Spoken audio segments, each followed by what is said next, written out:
Dr. Darien, who is back to answer your questions. This one from Kira G. Quote, when should someone take Tamiflu preventatively? We were talking about this, Eva. We were having a discussion. Some people have heard about this. Many people don't know. You can take Tamiflu as what we call prophylactic or preventative, especially if you have a high risk, let's say heart disease, uncontrolled diabetes, and you're taking care of a young child or even your elderly parent who has the flu. It is possible to take Tamiflu. It has been shown that taking it either soon after or in the setting of exposure of the flu can reduce your risk. Just talking to your provider, because sometimes this medication can come with nausea, vomiting, and can also affect your kidneys, so you want to make sure that you're fully aware before you take it. The moms in the suburbs were getting it in advance of their kids getting sick so they could give it to their husbands. Trying to prevent man flu.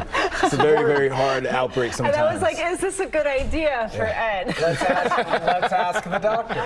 Your prescription for wellness. It's on choosing a doctor. I was having this conversation with a friend. I think that there are some important things everyone should know before choosing a doctor. So today's script for wellness are on what you should do, how you should plan. Number one, checking to see if they are in network. It's also helpful to understand if the hospital that you're going to, that the doctor works in, is also in network. That will help you be more mindful, and sometimes the cost can increase if people are out of network, so you want to know. Also, asking about lab work and imaging, like x-rays. You want to know if that's done in office or in-house, for example, in the hospital, or if it's sent out. That can help you understand how long things take, and also, again, costs. And then, do they have special training or certifications? I talk about this all the time. I'm board certified in emergency medicine. That's publicly available. You can always check to see what a doctor's certifications are. I think it's really helpful to know, especially when you're going to ask questions. Yeah. It can be hard to find a doctor, even if you go through that whole checklist, which is so important. Yeah. Then you call up and they're not taking new patients, or they don't accept your insurance if you have insurance. Or you have to wait 6 months. Yeah, you got to plan ahead. Make that appointment as early as possible. It's getting more and more difficult. You're all right. It sure is. Well, Dr. Darien, thank you again.